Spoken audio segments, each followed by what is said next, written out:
are once again into the picks and bans. Hopefully, it's going to be able to work out this time, and hopefully, once the picks and bans are over, we can actually get into the game as well. All right, so we're actually into picks and bans right now. That is probably the most happy I've been the entire night. We're going to see a team summon. They've had some lineup issues, and the lineup for today, at least, will be Prophet on support, Dragoner X in the jungle. That's the former jungler for Azure Cats, the team that Big Fat LP made while he was off of CLG. Atlanta, so I guess we have to call this Atlanta's team. Cruz the Bruiser, former top laner for Team Legion, and Reap22, a guy that's been playing a lot of League of Legends recently. You've probably seen him on a lot of high elo stream. He will be playing AP mid. All right, it looks like rapid fire bans already coming out. Jace, Vayne, Twisted Fate, Elise, Nunu, and Thresh. Now, those are all bans that we see just all the often. Vayne is, like I said before, a very strong AD carry, very powerful, one of the highest damage of AD carries of the game. Twisted Fate, you always have to be careful of that global pressure. He can roam around the map really, really easily, especially with that ultimate. And over on the other side, we have bans for Elise, Nunu, and Thresh, all also very, very strong champions in their respects. Thresh is one of the best supports right now. Him and I believe Nami are really the two most played supports that we see. Most played or most banned, because so far Thresh has been banned in the majority of the game, so people aren't even getting to play him in the first place. Nunu is one of the best jungles. He's got some great counter jungle. He's got a lot of escape mechanic on top of that, and come late game, he can blood boil the AD carry and give them that much more of a damage boost with the attack speed it gives. So all around, standard bans, they are very, very strong champions. Yeah, so nothing too surprising as far as bans are concerned, but when we get into the picks, first pick Zed, and that is going to go straight to Reap22. That guy is a monster Zed player, plays in the mid lane, and well, we just saw Probably crush with Zed. Well, I guess we didn't see it, but we just had Probably crush with Zed on Complexity in their game versus Aware. Now we're going to see Reap's Zed and see if we can live up to the challenge. Next couple picks, very strong global available in Shen, but it's going to be about the jungle choice. Dragoner may just go ahead and pick that up for himself, and it looks like it will probably be a Shen for Team Summon, and that's going to be most likely Atlanta on AD, playing that Tristana. Oh yeah, Tristana is one of those late game hyper carries that a lot of people don't play nearly as often as a champion like Vayne. And Tristana has a really good kit, and a lot of people, they don't necessarily think about that too much. And let's run over what she has in terms of a kit. Her Q late game is an amazing ability. I think it's an 80 or 90% attack speed buff. That is huge when you're talking about the late game, and that helps her become that hyper carry that we all know about. Her passive Draw a Bead gives her more range the higher level she is, so by the time late game comes, she is the longest ranged auto attack champion in the game. That is huge when you're trying to position yourself in team fights, and when we talk about Caitlyn being strong late game, one of the reasons for that is because she has such long range and it's easy for her to position.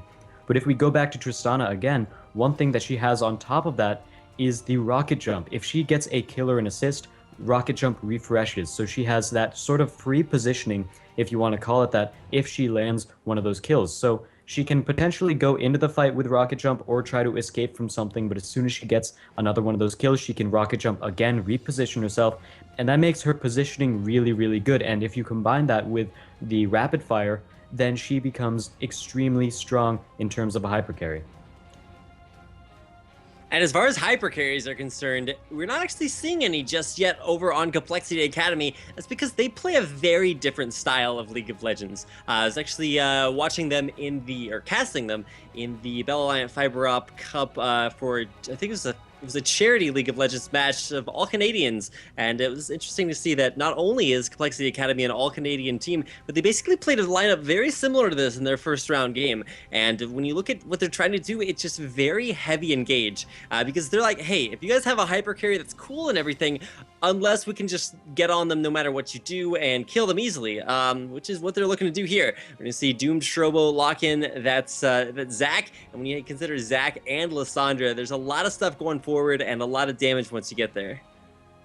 And looking over towards the other team, we have a Varus and Nami, and once again, Nami is one of the highest picked supports right now. I'm actually surprised she hasn't been banned in a couple more games because she's got some great kit to her. She's got the Aqua Prison that allows her to stun multiple people at the same time, and that is an ability she can take at level 1. It's very strong early game, mid game, late game, wherever it is. And her Tidal Wave is also a huge ability. It can turn team fights around, it can counter initiate, it can follow up an initiation. And one thing we see often synergize is the Zac Nami. And what Zac can do, he can initiate from long range. But Nami is one of the supports who has a much easier time following up on that initiation because her Tidal Wave has such a long range.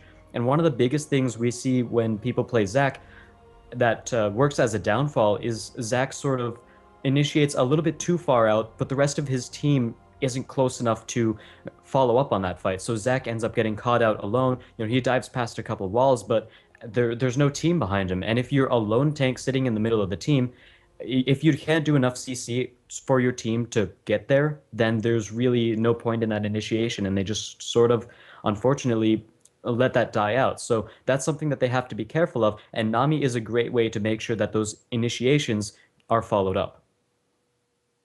Yeah, it's also a move speed buff because it does apply a Tidecaller's Blessing to the entire team before you get into the fight. If you can't just run into the fight, gets you there a little bit faster. That's going to be the last pick locked in. Whew. Given Billy Boss, the sub here on Complexity Academy, giving him that Renekton. He's going to be subbing in, and I got to say, very strong champion. We actually watched Mega Zero 1v3 as Renekton in the earlier games this week in EPS. So that guy being back on Complexity just means that he was a monster there. Renekton, a monster champion. Going to see seeing him here on Complexity Academy. Gotta say, when you look at not only the lineup from Complexity Academy, but over on Team Summon. This is a team that's experienced a lot of roster changes, but they have played quite a few games with this lineup. It's going to be Atlanta at 80 carry with Prophet, and they've actually had some history playing before, so it's not like that's completely a new strategy. Dragoner X was a Rammus main for the longest time, but is has as his second most played champion at least, and so it's definitely going to be something that he's very familiar with. Very strong engaged composition, but the hyper carries are definitely there for Team Summon. So if things get out of control in the mid game, that could actually be something a little bit rough to deal with as the game progresses. And yeah, notice the amount of peel that Team Summon has picked for Atlanta as well. They have Lee Sin, who can very easily kick someone away from Atlanta. And not only that, but Tristana has her ultimate, which is also a very good ability to make sure that nobody dives on her. So those two synergize really well. And on top of that, Lee Sin also has his Tempest, which he can use cripple on afterwards, and that will slow the attack speed as well as movement speed of anyone he hits with that. We also have Zyra, who can counter initiate really well with her Strangle Thorns, or she can throw out Grasping Roots on top of that, or just Grasping Roots alone, and that will peel very well for Atlanta. On top of that, Cruiser the Bruiser playing Shen, that's also going to give her even more peel on top of that, and we're going to see taunts coming out everywhere, and that's sort of what I like to see when a team runs a hyper carry. You want to see enough peel to make sure that hyper carry stays alive and can reposition very, very easily.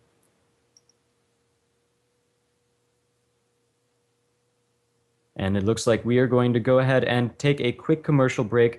We will be right back and getting into the loading screen.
And it looks like we will actually be able to get into this game now. That is a great relief to me. I was almost holding my breath the entire time. Quick shout out to our sponsors, iBuyPower, Fatality, and Razer for making this tournament happen. Now, one thing that we do have to note that we didn't talk about before is the team comp over on the side of Complexity Academy. Now, we're looking at a very hard engaged team fight comp. We have Zack's Initiation, followed up by Nami. We also have Varus's Chain of Corruption and Lissandra's Ultimate. On top of that, and Lissandra's W is good on that as well. And on top of that, we have Renekton's team fight, which is also very, very good. All right, so we're getting into our second game, well, first game on air of the night here at Mobafire Challenger Series. I want to welcome you guys. If you're just now joining us, then I guess you didn't miss very much, but should be actually a really good game. Team Summon, your team on the blue. A little bit of a new lineup for them, so we'll have to see how that works out for them here today. But it is going to be a little bit of aggression there on a Billy Boss. He will get double slice and dice. Get himself out of dodge alive there, but I gotta say, looking at not only Billy Boss subbing in here for Complexity Academy, but Complexity Academy as a whole, they haven't had all that much success coming into this. I actually expected them to do extremely well, but definitely looking to bring things back here against Team Summon. And the lineup that Team Summon had when they first started getting in here into MCS was actually really stacked, but like I said, had some issues, and even actually used to have Chris, the former top laner of Velocity Esports, as their top lane. But looks like we've switched things around a little bit. And Cruiser the Bruiser, great top laner. You guys probably remember him from being on Team Legion. So expecting some pretty impressive things here this time around. But overall, pretty passive early level 1. Just a couple of wards thrown down. Yeah, passive early level 1s are what a lot of these teams have been doing thus far, and the big advantage of that is that you get sight, but at the same time you're not playing anything too risky. We've seen a lot of games get turned around because of a risky early invade. And speaking of risky, it looks like there will be a play made onto the red buff over here, and they will be able to get that with absolutely no contesting whatsoever. There were no wards able to spot them out up there, and it looks like there will also be a lane swap. Atlanta and Prophet going to go ahead into the top lane and try to kill out Billy Boss. Now, one of the biggest points of a lane swap is to try to push your lane as fast as possible, and with a champion like Tristana, that is certainly possible. Let's see. I want to see her take rapid fire a little bit earlier than you normally would, just for that purpose, and that would be something that I think would benefit her very well in the top lane. All right, now both junglers going for a little bit of a steal, and there's really no surprises there. Both of them walked over wards while they were going for those steals, so just kind of going for a little bit of a different jungle path, and you can see the pings going out, kind of illustrating that. Dragoner's going to go back over for another steal, but Killicast is right in there for Complexity Academy. He's going to get stunned out there. Ignite goes down, but the damage onto Killicast is immense. Not quite enough able to pick up the kill. And Doom Trovo actually looking to continue on, trying to kill Dragoner. He might be able to get out within execution, but I don't know the timers on that. I think he might not have been able to do that, but he's going for the tower. One last hit, and it will be first blood actually going on to Killicast. You know, that was a chance that he basically had to take at that point. If he'd have waited any longer, then Doom Trovo would have just easily picked up the kill at that point. So, you know, it was just sort of a, you know, damned if you do, damned if you don't kind of thing. So unfortunately, there goes the first blood for him, but all to the credit of Complexity Academy. Killicast getting the first kill there, and that'll help snowball the mid lane as well.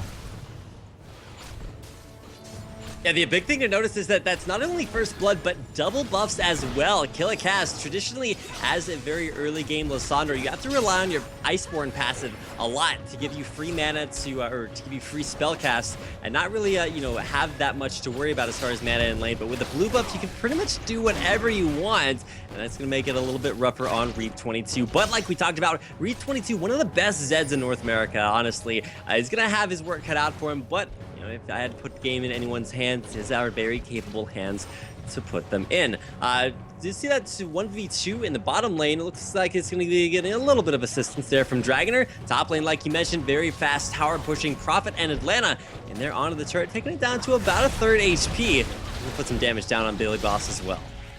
Yeah, and we're going to talk about these sort of top lane bruisers. Billy Boss playing Renekton. Renekton is a good 2v1 champion. He can farm under tower really easily, and he has a lot of dive potential. He has a lot of ways to turn a fight around into his own favor, especially once he hits level 6. It's going to be very hard to kill Billy Boss on Renekton once that happens. And we go down to Shen at the bottom lane. Shen is also a very good 2v1 laner because he has a lot of ranged farm, but it looks like he's going for a taunt. Dragoner not close enough to do anything.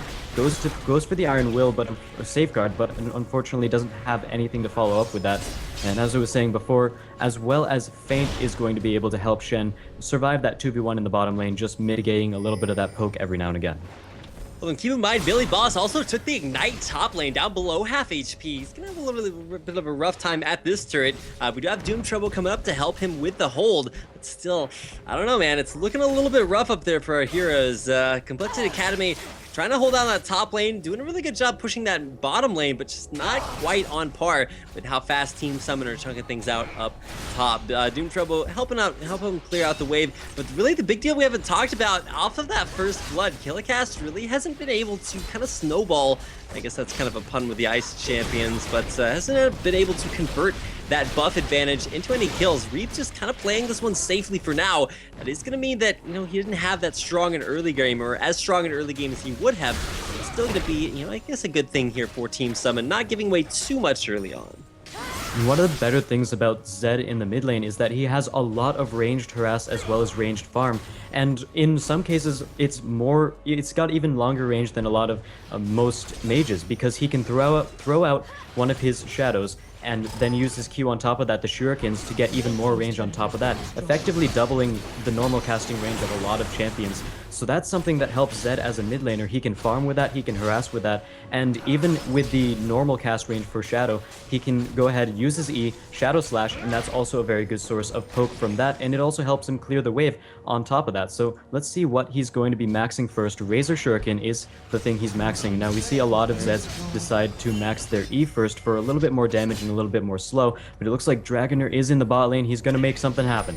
All right, throws out a Q, and that's about all that's about to happen down there. Keep in mind, turrets taken by both teams about a minute apart, so not all that big a difference. But Atlanta's just kind of standing in the creep wave, farming it up, proxying it up there. Billy Boss still has yet to get get a lot of CS. He's at 25, but a little bit behind at 35 CS there from Cruiser the Bruiser. Been doing a pretty good job there, as is. It's going to be an early Dragon attempt here. 4 teams summon 3 plants out, or 2. I thought that word was plant, because they do have the same health bars. Plants as well as Dragoner and Cruiser the Bruiser going for a pretty early Dragon. Doom Trouble coming in here, could look to get some action done. Can't quite dive into 3 people just yet. Is looking for the steal. Dragon down at about 1,000 HP. Taunt goes off. Dragoner gets the kill. So that is going to be Dragon going over to Team Summon. Cruiser forced to flash away. Ignite is down. One more spell auto attack to pick him off and actually get in range. And it is the flash from Killicast. Picking it up. And Doom Trobo actually had a really good play right there, trying to delay the dragon as long as possible. And you know, some people were turning to try to focus, try to harass Doom Trobo, and that took away from the amount of damage they were able to put down on the actual dragon. And what that allowed was they stayed in the dragon pit for a little bit longer, and Doom Trobo bought his team a little bit more time to follow up. And as soon as Killicast got there, they had no problem initiating that fight, and they did end up picking up a kill off of it. So that was a very good play by Doom Trobo right there, and that was really what allowed them to make that gank happen. Now Lissandra, she's looking to pick up a Seeker's Arm Guard next. Very strong item, especially when you're against an AD mid. That's going to give her a little bit of armor as well as magic resist, and that stacks with the amount of minions you kill. So that's a very good item right there, and it also builds into Zhonya's Hourglass, and that gives Lissandra the possibility to use a double Zhonya's with her ultimate, or she can use her ultimate aggressively and still have that safety of Zhonya's for herself.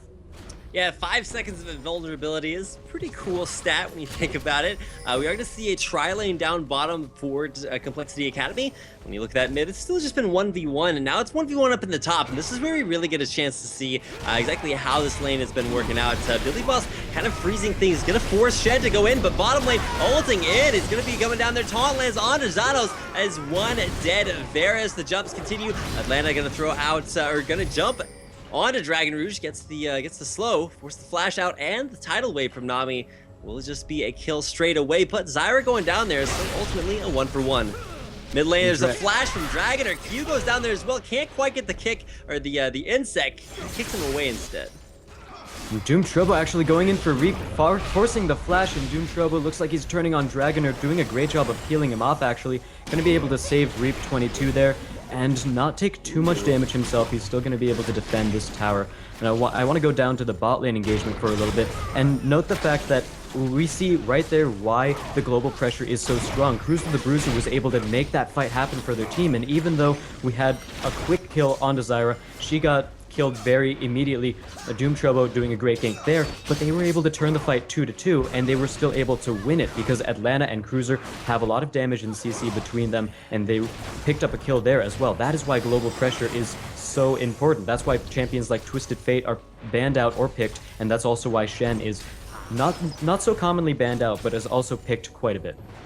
Well, we do see a 4-man push in the middle lane. This is going to be Complexity Academy onto the middle turret. I actually think Reeve and Prophet are going to be able to push them off all too effectively. There is the Shadow, the Living Shadow in there, trying to clear things out. That is going to be strangled towards the knock-up, immediately knocking Zac into his passive. The ultimate comes out from Billy Boss, very strong in front of the team, forcing the disengage by Team Summon. That is a turret down, and keep in mind, Doom Trobo actually got out of that alive, even though he was taken down from his passive, so a nice job from Complexity Academy, giving him the zone that he needed to stay in there. That passive on Zac really plays to the rest of his kit very well, because what the rest of his kit is really forcing him to do is to get right into the middle of the fight, put down as much CC as possible, and all of his abilities, all of his follow-up abilities except for Slingshot are close range, and even Slingshot at that point forces you to get close range in order to use it. Now, what his passive does is that it makes it a little bit safer for him to pull those big engagements, and that is exactly what we saw right there. He wasn't too afraid to make that happen. They were able to take a tower off of it, and that's really what they need. We're seeing these games are always all about towers, and that's really the big thing playing towards Complexity Academy's favor in this game right now. So far, 1-3 in terms of kills. Team Summon a little bit behind in gold, about 500 gold difference, but the tower is the really the biggest part in this game. Complexity Academy able to take that mid lane tower, and the mid lane tower also gives you the most map control over the map, as it oversees both Baron and Drag. It is right in the middle of both buffs and in the middle of both jungles, so that is going to allow the rest of Complexity Academy to play a little bit more aggressively into the enemy jungle, and we're also going to be seeing a little bit more towards forward warding as well. I know, bottom lane, that's, I mean, I always like to think of this as kind of like a battle of, you know, fire and water, and traditionally those Aqua Prisms coming out from Dragon Rouge have been pretty impressive. The explosive shot, catching people on fire, and then we do have the Zyra skin that is a lot of fire. Doom Trobo, though, coming in.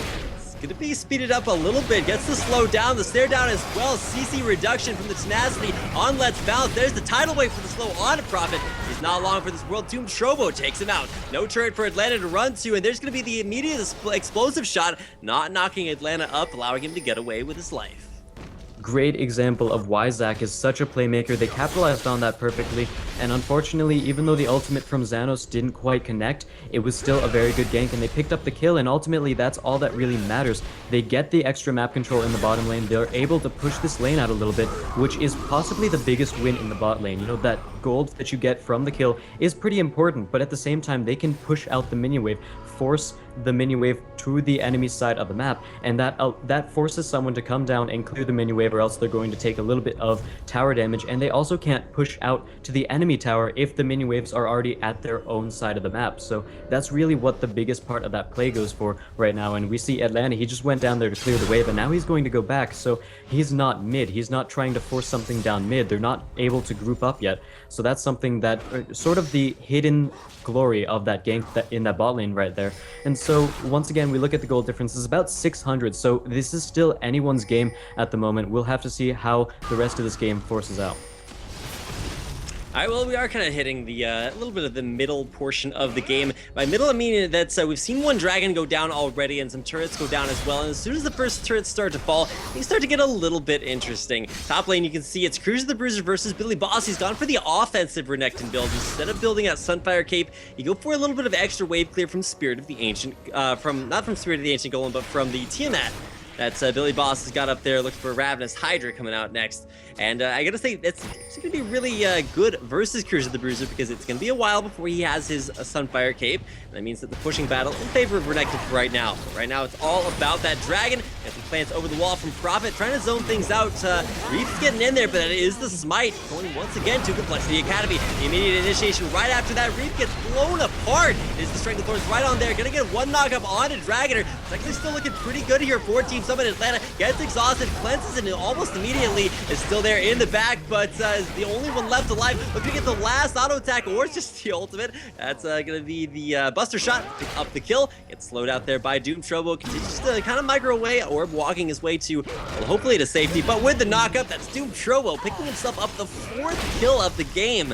Now 4-0-3. That's Zach's doing work.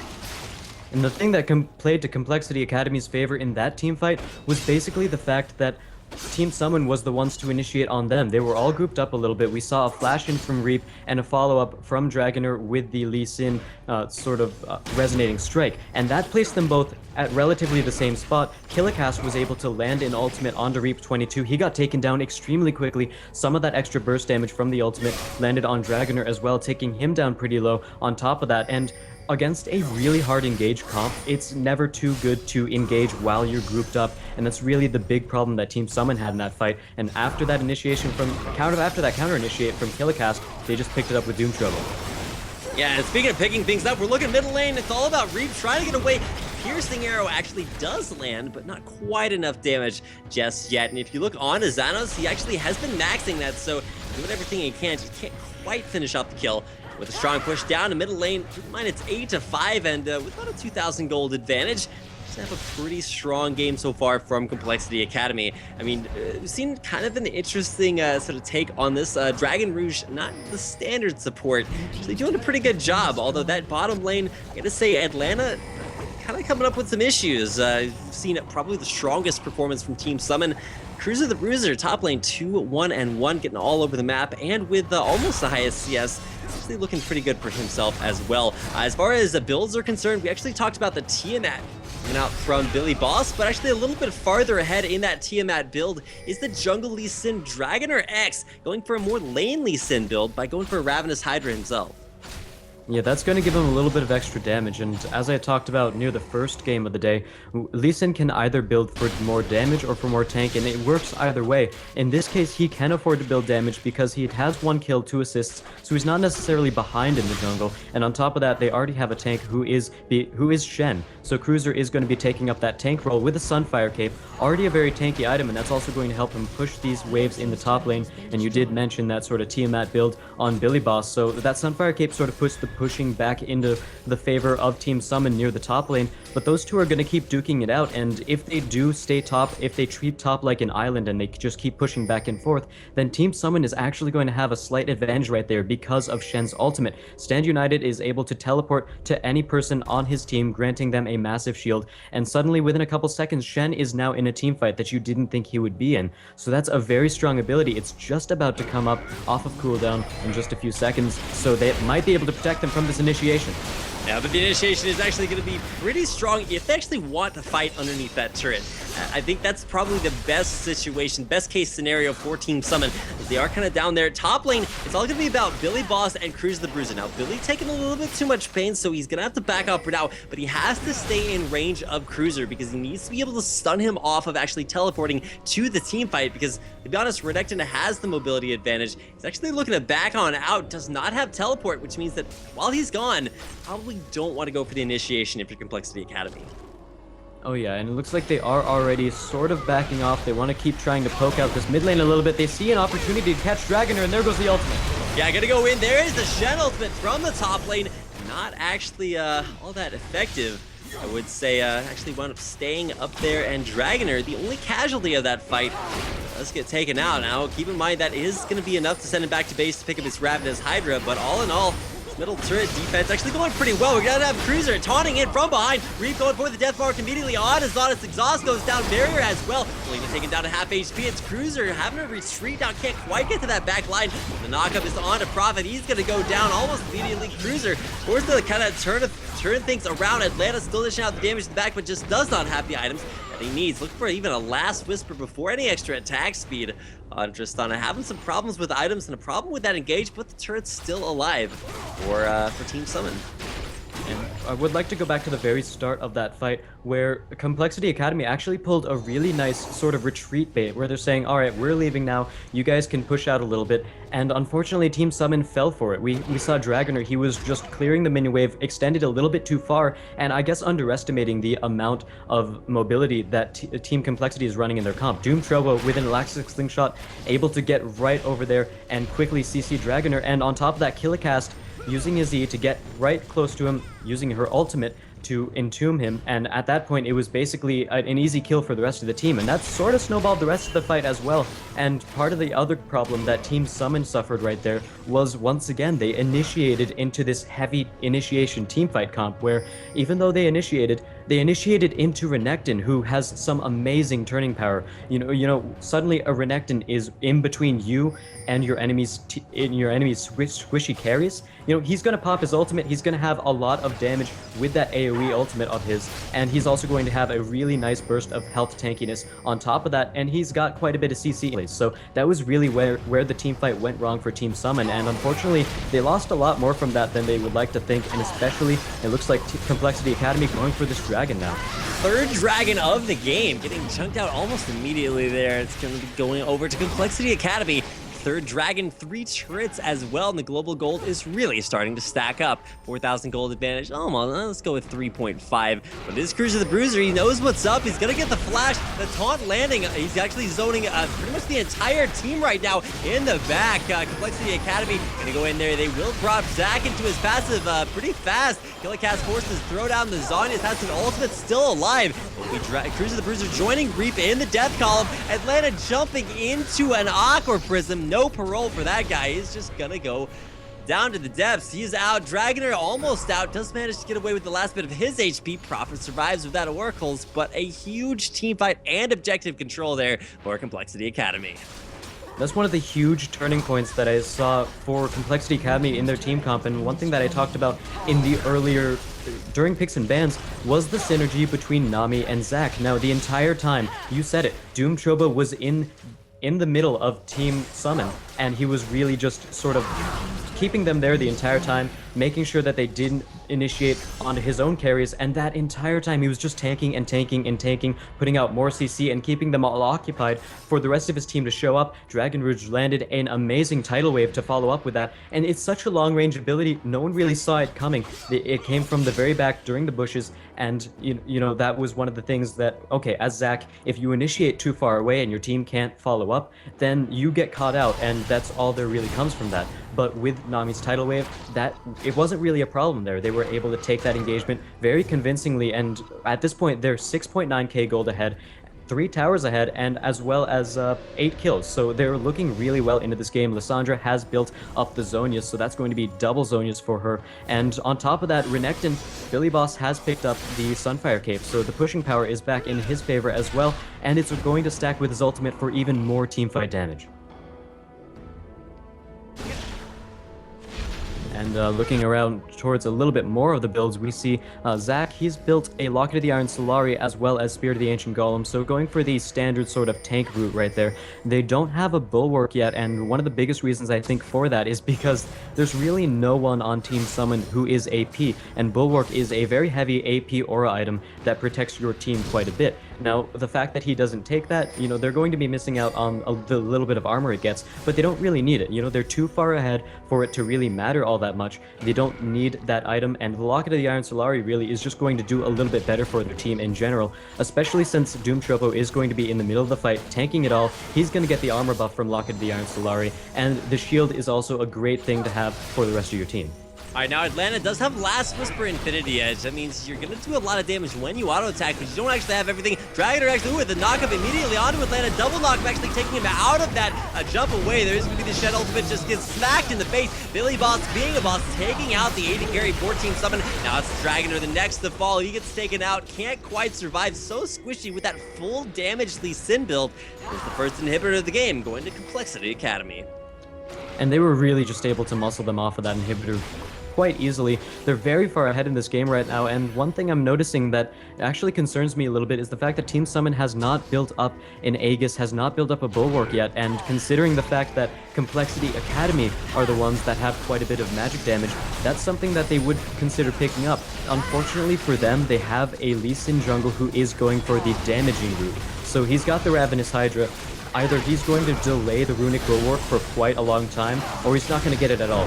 From this point, he's got a Ruby Crystal. It might just be a delayed Runic Bulwark, but at this point, it's just a little bit too late. And unfortunately, Shen is the acting tank for their team right now, and he's not building a Bulwark. You know, that Sunfire Cape, such an important item on Shen that you don't really rush Bulwark as top Shen either. So their team comp doesn't really allow for an early Bulwark too easily unless you were to go out of your way from your normal build, and that really doesn't play to them very well. And we see already, Doom Trobo, he's built an Aegis of the Legion himself, so at this point, he has Spirit of the Ancient Golem, he has Locket of the Iron Solari, so he has no problem getting the Aegis of the Legion. Those two items were just a little bit more important to him since they weren't really dying to magic damage on his team.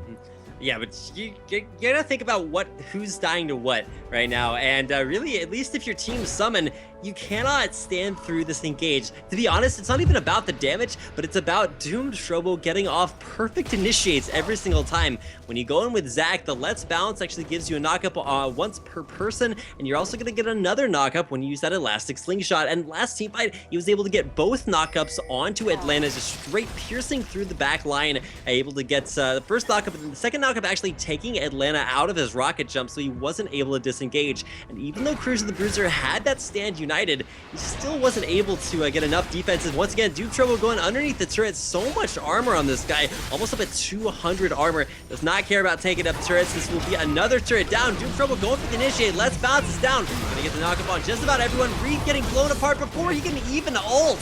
That would have given him some invincibility, but can't quite do that. Doom Trobo initiating once again. Does not have Let's Bounce, but it's gonna get caught up. Cruiser is gonna take out Killicast, but with the Zanyas, even he will stay alive in this team fight. Xanos flashes through, gonna get the last hit onto Atlanta. Gonna be Dragon Rex, the last person alive. 14 summon at triple kill for Billy Boss. Living up to his name, the ace goes down, and so will the game. Complexity Academy taking game one. And I always like to talk about turning points in that game, and for me it was really just that early dragon fight that they fought. And once again, what the big problem with that was that Team Summon forced the initiation onto Complexity Academy when they have champions like Zac, Lissandra, amazing counter initiators, including Nami. Her tidal wave is just so huge, and they just lost that dragon fight so convincingly that the rest of the game just started snowballing at that point. Pre that dragon fight, the goal difference was sitting at around 200, 300, it wasn't much, but past that, they just started winning fight after fight after fight. The item advantage was there, and they took the game after that. So a great game played by Complexity Academy. And so that is going to do it for our second game of the night. Complexity Academy winning out against the kind of new roster of Team Summon, having some issues, but keep in mind, Billy Boss, the sub for Complexity Academy, actually doing work himself, so nice to see a good performance out of there. This is going to be his first appearance of the night. He will be subbing in a little bit later on as well, so I'll have to save that for a surprise and wait to see him a little bit later on in the day. That's going to do it for our second game, but don't go anywhere, because when we come back, third game of the season, or of the night of week 4 here, day 1 is the old Exertus Zeal, now Infinite Odds, taking on Reality Check Gaming. So want to stick around for that. Once again, do want to give a shout out to our sponsors, iBuyPower, Fatality Gaming Gear, and the Razor Academy. Also, if you guys enjoy the broadcast and possibly even the casting, you can go over to mcsesports.com/tips and leave us a little bit of a tip for the casters, for the show, and help us out a little bit. Support esports. You can also go ahead and tweet at us on Twitter at MCS Esports, #MCS. We'll do the best to respond as much as we can. But we're going to throw it over to a quick commercial break, but don't go anywhere. We'll be right back.